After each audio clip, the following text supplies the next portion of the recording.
Coming up today on the Danny Mac podcast, veteran Detroit Lions radio analyst Lomas Brown, the big guy, the left tackle out of Florida, will join me and wait until you hear what he says about a guy who should not have been allowed on the team bus after a recent setback. Stick around, Bears fans. Let me tell you a little bit about the same game parlay. If you like investing in college and pro football, here's what we do for you at Bet Rivers. It's the same game parlay. Pick two or more from within the same game, and you can move the number on a lot of these lines.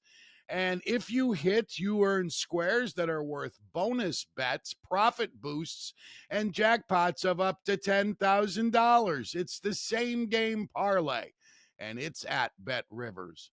You're now watching the Danny Mac podcast on the Bet Rivers Network. When we looked at the schedules back in the summer, we all looked forward to all those division dates for the Bears. They could fatten up on all those AFC stumble bums and get to the real teams. Well, they're playing out the string. The Lions are coming to town, 6.5-point favorites this week. And big Lions tackle number 75. He's in the Ring of Honor in Detroit. Lomas Brown is with me again today. Lomas, 12-2 for the Lions, a tough one last week. But as good as it's gone for your team this year, it's tough to be overly optimistic right now because of the injuries. How in the world do you overcome all of those injuries? Hey, Mac, it's been tough. And this has been something, again, 18 years in the league, and I've been around this league a long time. I don't think I've ever been a part of something like this or witnessed something like this where you lose all these guys to injury, and especially on one side of the ball like we have. I mean, it's just been unbelievable. And the other thing is, it's not a 2-week, a 4-week injury. I mean, it's season-ending injuries. It's 8-week injuries. It's these, it's these devastating type of injuries that we have been getting to our players. And it's really has hurt us, especially on the defensive side of the ball. Kudos to Aaron Glenn for what he's been able to do with the guys that they've had to bring in and him keeping that defense playing at the level it's been playing at. But I know it's only going to get tougher and tougher as the season goes on for us to really compete without some of the guys that we had at the beginning of the season. I want you to talk specifically about David Montgomery, of interest to Chicago fans because of his 4 years here. And you chided the Bears last year. You said, what in the world are they thinking? And he had a terrific year sharing the job with Jahmyr Gibbs. And Montgomery goes out likely for the duration of this season. Just what has he meant to that football team, and how much has he earned your respect watching him do his business? So I'm gonna tell you how he really took my respect level for him up to another level is because, they hadn't put him on IR yet because he's out getting a third opinion on that knee. And to me, he could have, when they first gave him the first diagnosis, he could have said, okay, that's it. When he got the second one, he could have said, okay, well, the second one came back and that's it. This man is out seeking a third opinion because he wants to play. He wants to contribute to this team. He's been a big contributor to this team this year, and I think he wants to see the job get finished. And to me, he's earning my respect because, again, this guy could have just folded up the tent and said, okay, this is it for the year. But he's fighting to try to get back out there with his teammates. And I'm telling you, man, he's been nothing but great in the community. I have a foundation back here. Him and Jahmyr Gibbs took 129 of my kids to the Sonic and Knuckles movies, spent time with these kids. And this was on their Tuesday, their off day, the day they should have been trying to heal their bodies and do other things like that. But yet and still, they were out in the community giving. So that's why those guys have my respect, because what they do, not only on the field, not what he's trying to do to get himself back for his teammates, but what he does in the community around him, man. It's great to see. Mm-hmm. The buzz in Chicago right now, Lomas, is for Ben Johnson, the Lions offensive coordinator. If the Bears will meet his price tag, the early word is he's going to want huge money, and I don't know why you wouldn't. When you look at how tough it is to find these head coaches who work at a high level, and man, the Bears better come up. You look at the division with LaFleur, with Campbell, and with Kevin O'Connell. You got to match those guys, and if Ben Johnson wants $15 million, you pay it to him. Can they get him? Absolutely, you pay it to them. I mean, think about it. See, that's the advantage that you guys have. Y'all been to Super Bowls. You know what the victory of hosting that Lombardi Trophy is. We don't know that. We don't have that experience. We've never been to a Super Bowl. We've never tasted that victory. So you guys know to taste that victory, how it lasts, what it does for the city, what it does for the state, what it does for the fan base, what it does for you monetarily as an organization, what it does for you publicity-wise as an organization. You guys know that. We don't know that here back in Detroit. We want to know that feeling. We want to know what it's like to call ourselves Super Bowl champions, but we haven't been able to do that yet. So to me, you guys have tasted the spoils, so why not want to go back there? Why not pay whatever it takes to get the guy that's going to lead you back to that great taste that you had in your mouth of winning a Super Bowl trophy? Like I say, we want to know what that tastes like as an organization, as a city, as a fan base, but we haven't had that opportunity yet. Detroit is the only city in the NFC that can say, you guys know what it's like to go to Super Bowls. The rest of them all know. And that's why I'm really rooting for the Lions. So why Ben Johnson? What is it about him that has made him successful, and how would you assess him as a leader of men? Mac, I tell you what, he's probably one of the most creative guys or coaches that I've ever been around.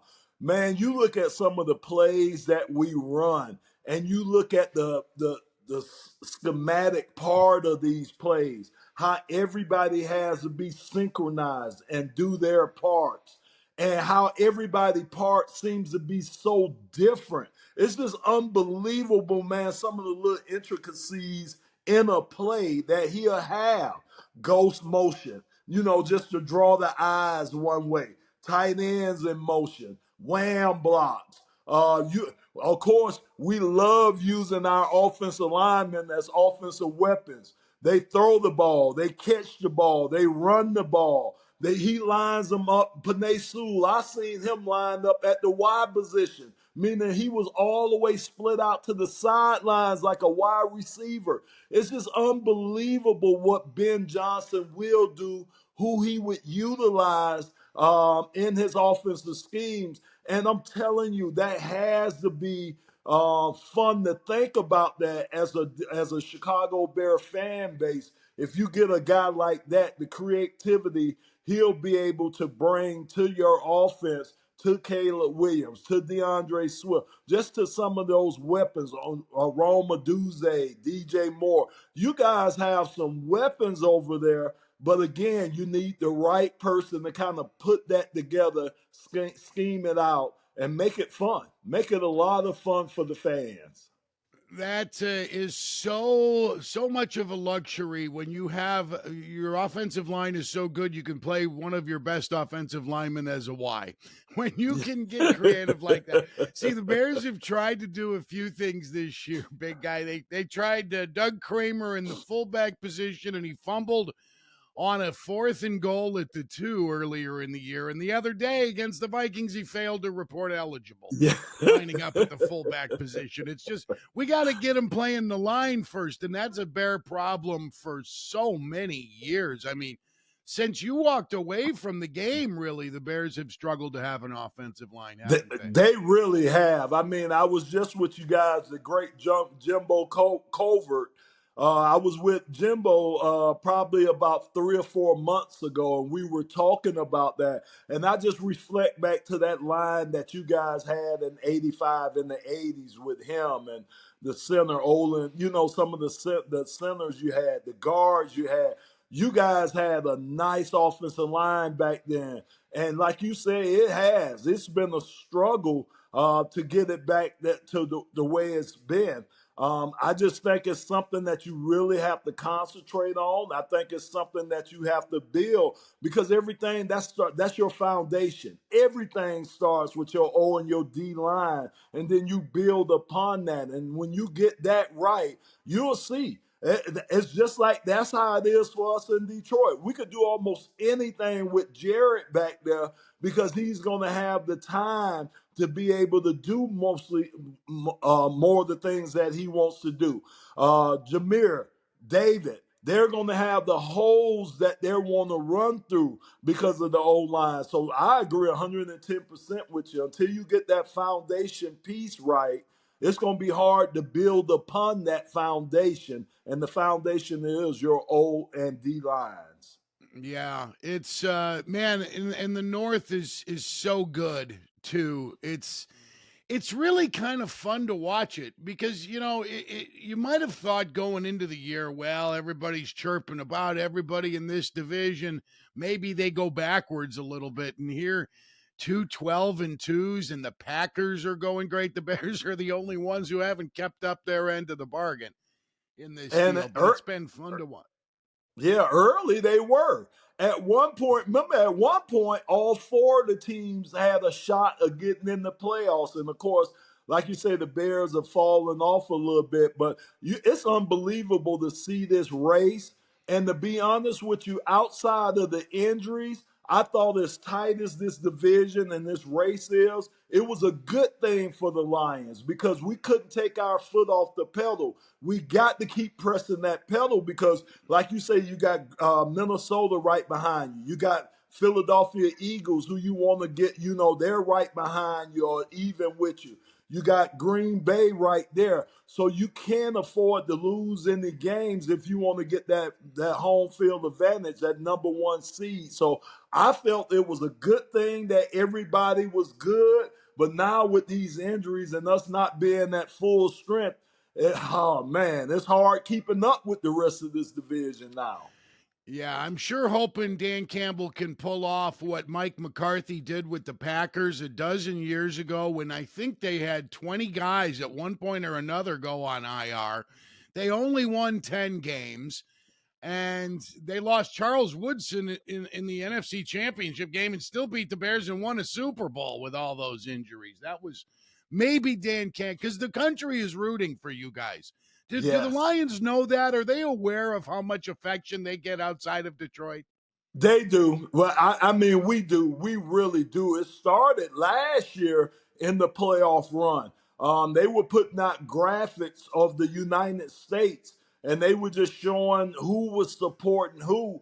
And we had most of the whole United States covered. It was just a couple of states that weren't rooting for us, but for the majority, everybody wants to see the Lions finally get there, man. This team that's been kicked, stepped on, misused, and everything else you could say bad about a team that's happened here. And finally, man, we're good. And I think America wants to see us finally get over that hump and be one of those teams that say, yes, we finally got into a Super Bowl. Because like I say, man, we don't know what that tastes like right now. Aiden Hutchinson goes out early in the year, and now you've lost the big DT McNeil. I don't know why he needs the second L.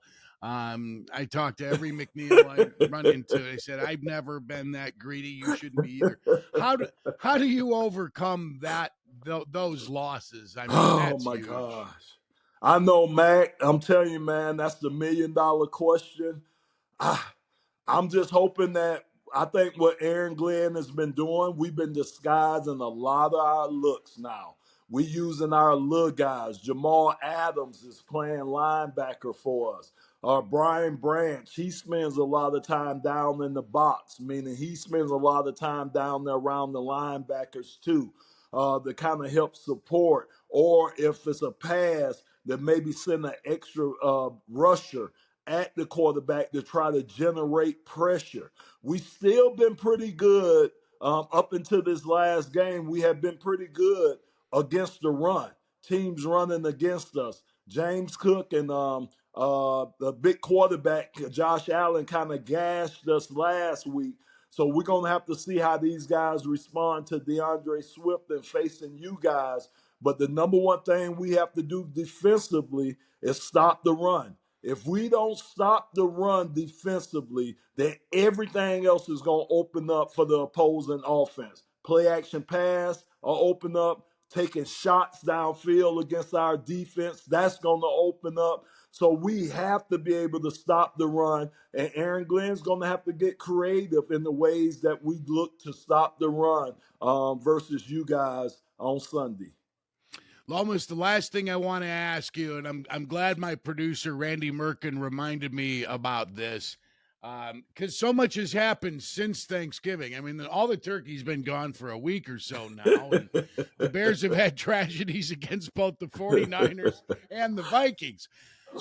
Whether it was in Gainesville, Florida, playing for the Gators and blocking for my guy, Charlie Neal Anderson, or your 18 years in the league, have you ever seen a head coach watch his rookie quarterback suffer with the 30 seconds at the end of a game and not exercise a timeout that he had in his pocket? Wow. So you guys made me popular around here because they took my cut from the game when I said I wouldn't let him back on the bus. He couldn't come back on the bus. I've never seen nothing like that. It was just unbelievable to witness that in real life. And I put none of the fault on Caleb Williams. He's a rookie. He's in a highly contested game coming down to the last seconds of this game. He got so much to think about, including the play, getting these guys lined up, getting the ball to whoever you get down to. Oh, by the way, it's fourth down. Just all these things on his mind. Matt Eberflus, that was negligence. It was really negligence what he did as far as the last few seconds of that game. We'll take it. We were happy, but I just could not believe the coaching that took place during the latter part of that game. So my answer to you, Matt, no, I've never seen anything like that before in my football career. Eberflus did the impossible. He made Darryl Rogers look like Bill Belichick. Lomas, always fun catching up. Good luck to the Lions. Thank you for the visit. Enjoy your time in Chicago this weekend. Thanks, man. Mac, thanks for everything. Good talking to you. Lomas Brown, number 75 from the Lions Radio Network, played in the league for a long time, had a terrific career playing for Barry Sanders, and man, those Lions teams put some hurtings on the Bears in the 90s, just like the Packers did, just like the Vikings did. Randy Merkin, Sam Michael, thank you for a job well done. Troy Mocker and Alex Pastor. Adam Delavitt, Baby Capone at Bet Rivers Network. I'll be back after the Bears and Lions wrap it up on Sunday afternoon. Thank you for listening. Those of you YouTubers, thank you for watching. I'm Dan McNeil. Good luck this weekend.